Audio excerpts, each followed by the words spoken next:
नमस्कार, India voice देख रहे हैं आप और मैं हूं आपके साथ सुचित्रा गुप्ता। वक्त तो चला है रिपोर्टर लाइव का, जहां पर दिन भर की तमाम बड़ी खबरें हमारे संवाददाता सीधा ग्राउंड जीरो से आप तक पहुंचाते हैं। रुक कर लेंगे आज की पहली खबर का। दिल्ली में बीजेपी अल्पसंख्यक मोर्चा के अध्यक्ष जमाल सिद्दीकी ने पीएम मोदी को पत्र लिखकर एक विशेष मांग की है। इस मांग में उन्होंने इंडिया गेट को लेकर पीएम से एक खास आग्रह किया है। क्या कुछ लिखा है इस पत्र में, जमाल सिद्दीकी ने विस्तार से बता रहे हैं सहयोगी कमल किशोर। बीजेपी अल्पसंख्यक मोर्चा के राष्ट्रीय अध्यक्ष जमाल सिद्दीकी ने दिल्ली के इंडिया गेट का नाम बदलने की मांग की है। उन्होंने पीएम मोदी को लेटर में लिखा है और कहा है कि इंडिया गेट का नाम बदलकर भारत माता द्वार किया जाए। ये भारत के शहीदों को सच्ची श्रद्धांजलि होगी। जमाल सिद्दीकी ने पीएम मोदी को लिखे लेटर में लिखा है कि आपने नेतृत्व में भारत के 140 करोड़ भारतीय भाई बहनों के दिल में राष्ट्र प्रेम एवं भारतीय संस्कृति के प्रति प्यार में समर्पण की भावना बढ़ी है। जिस प्रकार से आपके कार्यकाल में मुगल आक्रांता एवं लुटेरे अंग्रेजों द्वारा किए गए घाव को भरा है एवं गुलामी के दाग को धोया है, इससे पूरे भारत में खुशी है। महोदय, आपने क्रूर मुगल और औरंगजेब के नाम पर बनी रोड का नाम भी बदलकर एपीजे अब्दुल कलाम रोड किया। इंडिया गेट पर लगे किंग जॉर्ज पंचम की मूर्ति हटाकर नेताजी सुभाष चंद्र की बोस की मूर्ति लगाई एवं राजपथ का नाम कर्तव्य पथ करके भारत की संस्कृति से जोड़ा है। उसी प्रकार से इंडिया गेट का नाम बदलकर भारत माता द्वार करने की कृपा करें। वीडियो जर्नलिस्ट के साथ मैं कमल किशोर, इंडिया वॉइस, दिल्ली। वहीं दिल्ली विधानसभा चुनाव से पहले आप सरकार के चुनावी वादे की दौड़ में अब कांग्रेस भी शामिल हो गई है, जिसके तहत कांग्रेस ने प्यारी दीदी योजना की शुरुआत की। इस योजना में कितने रुपए महिलाओं को दिए जाएंगे और किन वर्ग की महिलाएं इसका लाभ उठा पाएंगी, विस्तार से बता रहे हैं सहयोगी अजय चौहान। की तरह 2100 रुपए देने की बात कही थी, वहीं अब कांग्रेस ने भी आज प्यारी बहना यानी प्यारी लाडली के तहत 2500 रुपए देने हर महीने की बात कही है। अब देखना होगा, क्योंकि लगातार कहीं ना कहीं राजनीति गरमाते जा रही है। वहीं अरविंद केजरीवाल नई घोषणा करते हैं, अब कांग्रेस भी करने लगी। अब देखना होगा कि बीजेपी क्या जो दिल्ली की महिलाएं हैं, जो प्यारी लाडली हैं, प्यारी बहना है, उनको क्या देगी। लेकिन जरूर ये देखना होगा कि आखिरकार सरकार बनने के बाद देगी या सिर्फ चुनावी मुद्दा है ये, क्योंकि हर कोई चाहता है कि महिला को रुझाना है। क्योंकि आम आदमी पार्टी की तरफ से लगातार सवाल खड़े किए कि जो भी चीज सुविधा दी जाती है वो महिला को दी जाती है, चाहे डीटीसी बस की बात करें या फिर योजना की बात करें, कहीं स्वास्थ्य की बात करें, बुजुर्ग की बात करें। तो ऐसे में कहीं ना कहीं आम आदमी पार्टी में बौछार गाई हुई है। लेकिन वही अब कांग्रेस ने भी उसी तर्ज पर योजना देने की बात कह दी गई है। क्योंकि इससे पहले अगर बात करें तो कांग्रेस की तरफ से जो लोकसभा चुनाव हुआ था तो 8400 रुपए की बात कही थी कि अगर हमारी सरकार बनती है तो आपको 8400 रुपए अगले दिन दिए जाएंगे। लेकिन उस समय भी फॉर्म बांटे गए। क्या कांग्रेस भी आम आदमी पार्टी की तरह फॉर्म भरवाएगी या उसे ठंडे बस्ते में डालेगी? क्या विधायक जीतने के बाद देंगे या सरकार बनने के बाद देंगे? ये सबसे बड़ा सवाल होता है, क्योंकि चुनावों के समय सभी राजनीतिक दल बातें जरूर करती है, लेकिन निभाता कौन है ये तो आने वाला समय ही बताएगा। दिल्ली से अजय चौहान, इंडिया वॉइस। कांग्रेस सांसद प्रियंका गांधी वाड्रा के खिलाफ कथित बयान को लेकर दिल्ली युवा कांग्रेस के सदस्यों ने बीजेपी नेता रमेश बिधूड़ी के आवास के बाहर विरोध प्रदर्शन किया। इस दौरान युवा कांग्रेस काफी आक्रोशित दिखी और लगातार माफी मांगने के लिए बोलती रही। क्या कुछ हुआ इस दौरान, बता रहे विस्तार से सहयोगी कमल किशोर। दिल्ली प्रदेश युवा कांग्रेस ने आज भाजपा नेता रमेश बिधूड़ी द्वारा कांग्रेस महासचिव प्रियंका गांधी वाड्रा को लेकर दिए गए आपत्ति बयान को लेकर रमेश बिधूड़ी के आवास के घर के बाहर विरोध प्रदर्शन किया है। इस अवसर पर दिल्ली प्रदेश के युवा कांग्रेस अध्यक्ष अक्षय लाकरा ने कहा है कि भाजपा नेता रमेश बिधूड़ी के आपत्तिजनक बयान के जितनी निंदा की जाए कम है। भाजपा और संघ हमेशा महिला विरोधी रहे हैं। बदतमीजी और बदजुबानी करना रमेश बिधूड़ी की आदत है। आखिर रमेश बिधूड़ी सीखेंगे भी तो अपने गुरु नरेंद्र मोदी जी से, जो खुद महिलाओं को अपमान करते हैं। पर दिल्ली में और कालका जी से विधानसभा की जनता उन्हें माफ नहीं करेगी और जनता की अदालत में उनका फैसला अवश्य होगा। अक्षय लाकरा ने यह भी कहा कि रमेश बिधूड़ी का प्रियंका गांधी जी के संदर्भ में दिया गया बयान बेहद ही शर्मनाक है और इसके घटिया सोच के लिए उन्हें माफी मांगनी चाहिए। जब तक रमेश बिधूड़ी माफी नहीं मांगेंगे तब तक युवा कांग्रेस का विरोध प्रदर्शन यूं ही जारी रहेगा। वीडियो जर्नलिस्ट के साथ मैं कमल किशोर, इंडिया वॉइस, दिल्ली। वहीं अगली खबर लखनऊ से है, जहां सपा विधायक पल्लवी पटेल और मंत्री आशीष पटेल यानी कि जीजा साली की लड़ाई थमने का नाम नहीं ले रही। मंत्री आशीष पटेल ने सोशल मीडिया पर पोस्ट कर योगी सरकार के 2 अफसरों को घेरा। तो आशीष पटेल ने इस पर यानी कि पोस्ट कर क्या कुछ कहा है, पूरी जानकारी दे रहे हैं सहयोगी मोहम्मद आसिफ। यूपी में जीजा साली यानी सपा विधायक पल्लवी पटेल और मंत्री आशीष पटेल के बीच विवाद लगातार बढ़ता ही दिख रहा है। एक बार फिर से मंत्री आशीष पटेल ने पल्लवी पटेल पर बड़ा हमला बोला है और साथ ही साथ इसके पीछे योगी सरकार के 2 अफसरों को षड्यंत्रकारी भी बता दिया है। मंत्री आशीष पटेल के इस बयान से कहीं न कहीं सरगर्मी बढ़ती देखी जा रही है। दरअसल सपा विधायक पल्लवी पटेल ने अपने जीजा यानी अनुप्रिया पटेल के पति आशीष पटेल पर भ्रष्टाचार का आरोप लगाया। आरोप लगाते हुए प्रदर्शन किया और लगातार कार्रवाई की मांग भी कर रही है। यही नहीं, भ्रष्टाचार का आरोप लगाते हुए एक पुलिंदा राज्यपाल को भी सौंपा, लेकिन इसके जवाब में मंत्री आशीष पटेल ने पल्लवी पटेल को धन्ना मास्टर कहा और साथ ही साथ योगी सरकार पर ही आरोपों की बौछार लगा दी थी। पल्लवी पटेल यानी धन्ना मास्टर की चाबी यह दोनों अफसर कर रहे हैं। मंत्री आशीष पटेल ने यह भी कहा कि सारे षड्यंत्रकारी अब एक मंच पर दिखाई दे रहे हैं, सबकी पोल पट्टी भी खुल रही है। फिलहाल जिस तरह से भ्रष्टाचार के आरोपों से घिरे मंत्री आशीष पटेल ने खुद की सीबीआई जांच कराने और साथ ही साथ योगी सरकार को घेरने का काम कर रहा है। ऐसे में देखना यह होगा कि यह लड़ाई कितनी आने वाले दिनों में दिलचस्प होती है। सहयोगी इसरार के साथ आसिफ बेग, इंडिया वॉइस, लखनऊ। आगरा के रहने वाले सिरफिरे कातिल यानी जिसने लखनऊ में होटल में 5 हत्याएं की थी, उसके मामले में पुलिस ने जांच तेज कर दी है और दूसरे आरोपी यानी कि असद का पिता बदर इस मामले में अब भी फरार है। इसे लेकर पुलिस क्या कुछ कार्रवाई लगातार कर रही है, विस्तार से बता रहे हैं सहयोगी ज़ीशान अहमद। आगरा के रहने वाले एक पिता और पुत्र ने राजधानी लखनऊ के एक होटल में 4 बहनों सहित अपनी मां की दर्दनाक तरीके से हत्या कर दी, जिसके बाद लखनऊ पुलिस इस हत्याओं की सामूहिक हत्याओं की जांच पड़ताल करने के लिए आगरा पहुंची, जिसमें आगरा पुलिस के साथ उसके क्षेत्रवासियों से पुलिस ने पूछताछ की। वहीं अरशद का वीडियो वायरल हुआ था, उस वीडियो में उसने पड़ोसियों के ऊपर आरोप लगाए थे। इसको लेकर राजधानी की पुलिस आगरा पहुंची और तमाम जो तकरीबन 50 लोगों से लखनऊ पुलिस ने पूछताछ की है। वहीं हिंदूवादी नेताओं का भी मामला सामने आया है कि उसने पत्र लिखा था, वो धर्म परिवर्तन करना चाहता था। इसको लेकर लखनऊ पुलिस ने हिंदूवादी नेताओं से पूछताछ की। वहीं जो फेरी का काम करते थे पिता और पुत्र, उन लोगों से भी लखनऊ पुलिस ने पूछताछ की है। कह सकते हैं बड़ा सामूहिक हत्याकांड था। लगातार लखनऊ पुलिस वदर को ढूंढने का प्रयास कर रही है, क्योंकि आरोपी जो अरशद है उसको लखनऊ पुलिस ने गिरफ्तार कर लिया था, लेकिन जो पिता है वदर वो अभी तक फरार है। लखनऊ पुलिस लगातार उसको ढूंढने का प्रयास कर रही है, दबिशें दे रही है। हालांकि सूत्रों के द्वारा जानकारी मिली थी कि वदर आगरा में छिपा है। इसी को लेकर लखनऊ पुलिस लगातार आगरा में भी छानबीन की, लेकिन वदर का अभी तक कोई पता नहीं चल पाया है। अपने सहयोगी उमर के साथ Zeeshan Ahmad, India voice, Agra.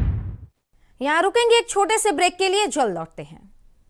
Break के बाद एक बार फिर से खबरों की ओर रुख करेंगे। खबर लखनऊ से है, जहां महाकुंभ की तैयारियों को लेकर डीजीपी प्रशांत कुमार ने प्रेस कॉन्फ्रेंस कर कहा कि पीएम मोदी और सीएम योगी की तरफ से पूरी तैयारियां कर ली गई है, अब प्रशासन की बारी है। इन तैयारियों को लेकर डीजीपी ने और क्या कुछ कहा है, विस्तार से बता रहे हैं सहयोगी मोहम्मद आसिफ।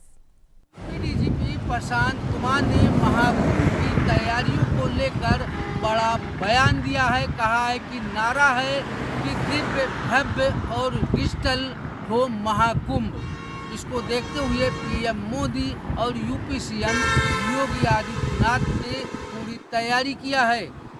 डीजीपी प्रशांत कुमार ने अपने बयान में कहा कि जिस तरीके से सरकार की मंशा है कि महाकुंभ यानी कुंभ मेला दिव्य, भव्य और डिजिटल हो, इसके लिए पूरी तैयारी की जा चुकी है। डीजीपी प्रशांत कुमार ने सुरक्षा व्यवस्था को लेकर कहा कि 7 लेयर में महाकुंभ की सुरक्षा व्यवस्था होगी। यहाँ की सुरक्षा व्यवस्था पूरी तरह से अभेद्य है। यहाँ पर पुलिस बल तो तैनात किया भी गया है। इस मेले में STF की भी पूरी नज़र रहेगी। साइबर स्पेस पर पूरी तरह से सिक्योरिटी रहेगी। इसके लिए कई संस्थानों से कर्मचारियों को शामिल भी किया जा रहा है और उन्हें हायर भी किया जा रहा है। फिलहाल महाकुंभ को लेकर शासन और प्रशासन की तरफ से सुरक्षा और स्वास्थ्य के कड़े इंतजाम किए जा रहे हैं। वहीं दूसरी तरफ वीरांगना लक्ष्मीबाई झांसी रेलवे स्टेशन के प्लेटफॉर्म के कुछ वीडियो सोशल मीडिया पर वायरल हो रहे हैं, लेकिन ये वीडियो चर्चा का विषय क्यों बने हुए हैं, विस्तार से बता रहे हैं सहयोगी शेख गुल मोहम्मद।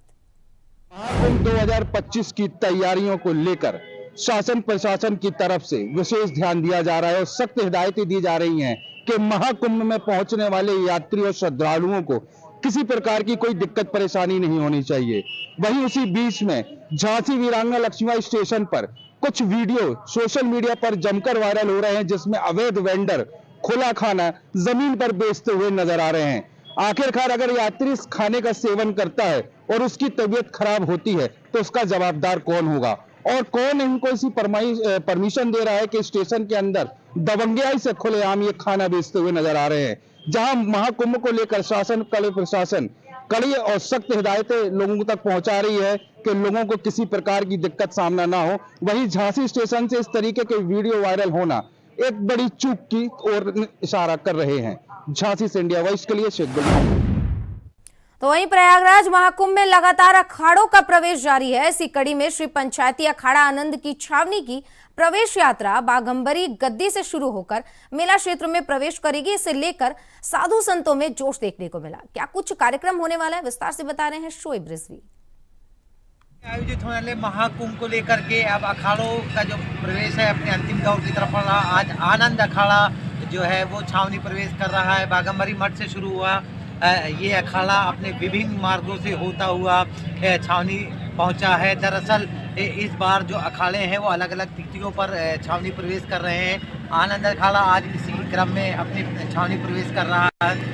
इसमें साधु संतों की बड़ी संख्या देखने को मिली। साथ ही साथ बैंड पार्टियों की धुनों पर नाचते हुए नागा साधु लोगों को आकर्षित कर रहे थे। तमाम जो श्रद्धालु हैं वो अलग अलग मार्गों पर उनसे आशीर्वाद लेने के लिए खड़े हुए थे। फूलों की उन पर वर्षा की जा रही थी। आनंद अखाड़ा भी काफ़ी पुराना अखाड़ा है। 13 अखाड़ों में इसकी गिनती होती है।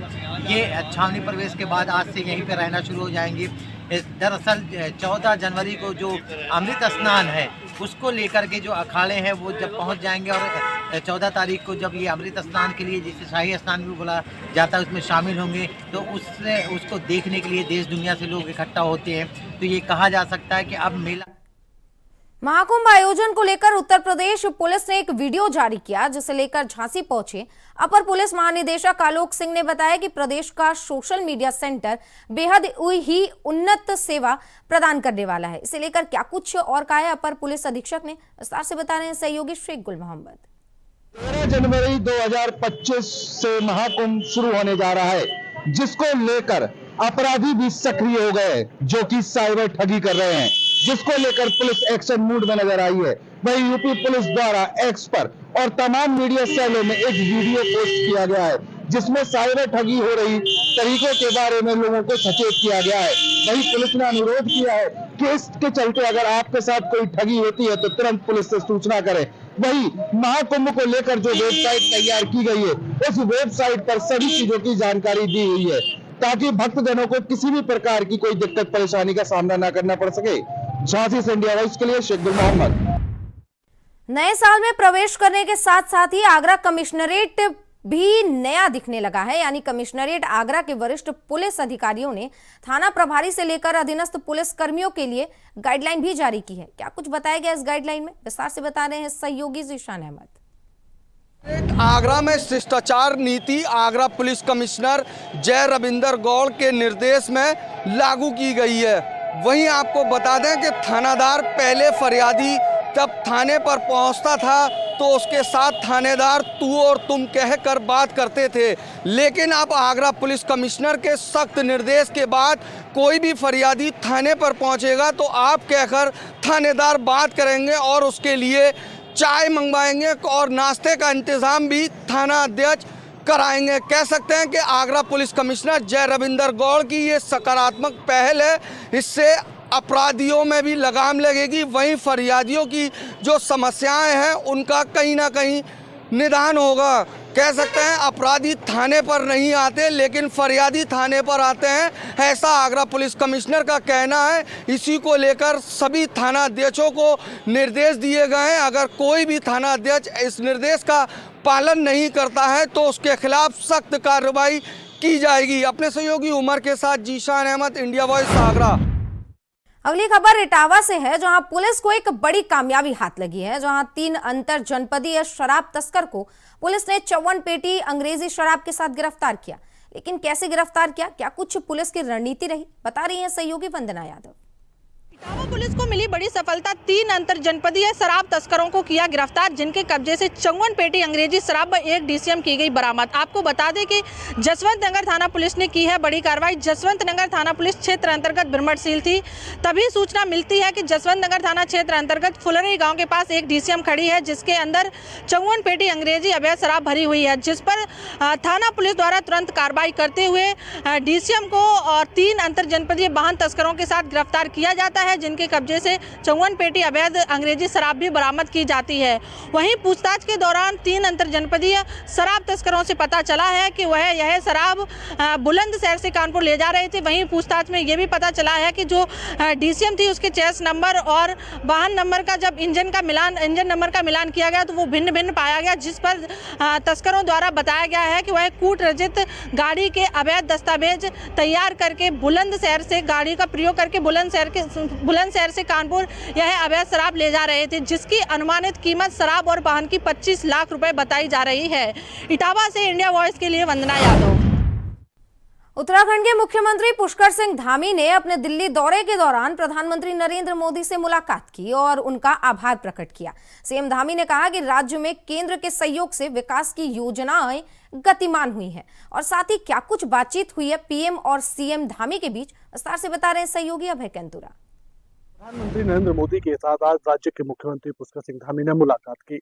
इस मुलाकात के कई मायने निकाले जा रहे हैं। एक प्रदेश के विकास से जुड़ा हुआ सबसे बड़ा इशू है, जिसको लेकर आज मुख्यमंत्री पुष्कर सिंह धामी ने प्रधानमंत्री नरेंद्र मोदी का आभार भी प्रकट किया है, क्योंकि जिस प्रकार से केंद्र का मार्गदर्शन राज्य को मिलता है और राज्य में जो विकास के लिए विकास की योजना यहाँ पर संचालित हो रही है, उससे राज्य विकास के पथ पर अग्रसर है और उसके लिए मुख्यमंत्री पुष्कर सिंह धामी ने प्रधानमंत्री नरेंद्र मोदी का आभार भी जताया है।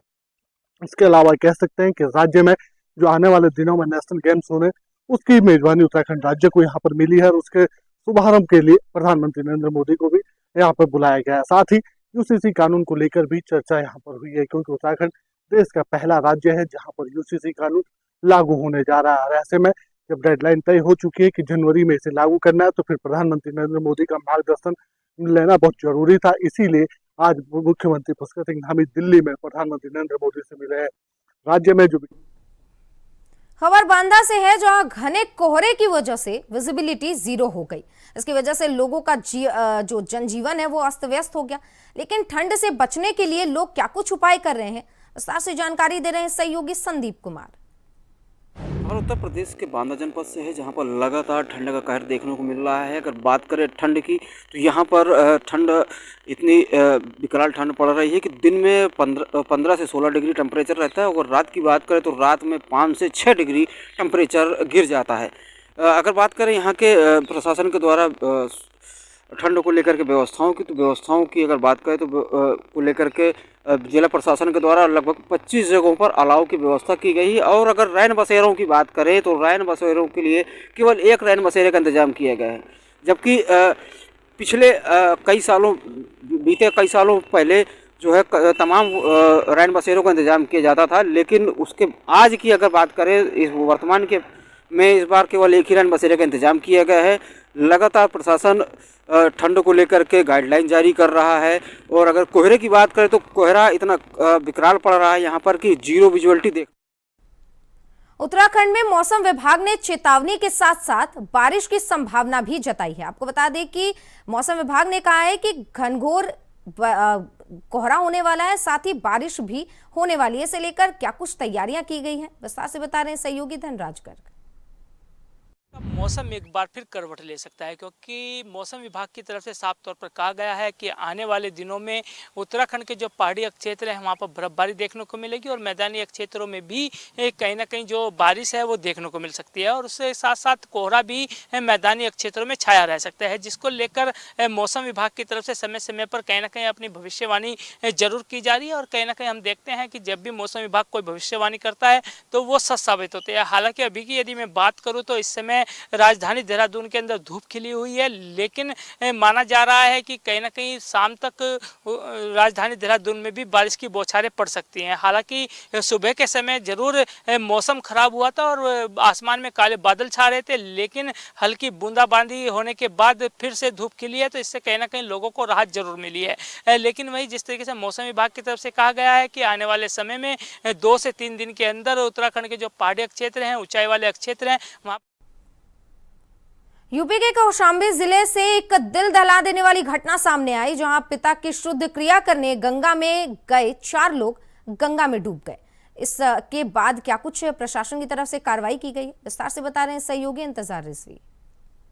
के कौशाम्बी में शुद्ध क्रिया करने गए गंगा घाट पर एक ही परिवार के लोगों के साथ गंगा में नहाते दौरान बड़ा हादसा हो गया। एक ही परिवार के 4 लोग नहाते समय गहरे पानी में डूब गए। स्थानीय लोगों ने तत्काल गंगा में कूदकर 2 लोगों को बाहर निकाला, नजदीकी अस्पताल में भर्ती कराया, जहां इलाज के दौरान एक की मौत हो गई है, वहीं दूसरे की इलाज चल रहा है, जबकि अन्य 2 लोग अभी भी लापता हैं। घटना की जानकारी मिलते ही पुलिस और बचाव टीम मौके पर पहुंच गई है। लापता युवकों की तलाश की जा रही। रेस्क्यू ऑपरेशन लगातार शुरू है और सर्किल ऑफिसर अवधेश विश्वकर्मा के मुताबिक सूचना मिलने की थाना पुलिस ने मौके पर पहुंचकर एक व्यक्ति का शव अस्पताल से कब्जे में लेकर पोस्टमार्टम के लिए भेज दिया है। एक व्यक्ति को सकुशल बचाया गया है, जबकि 2 अन्य व्यक्ति जो लापता हैं उन्हें खोजने का लगातार प्रयास जारी है। इंतजार रिजवी, इंडिया वॉइस, कौशाम्बी। तो इसके साथ रिपोर्टर लाइव में आज के लिए बस इतना ही। देश और दुनिया की तमाम खबरों के लिए आप बने रहिए इंडिया वॉइस के साथ। नमस्कार।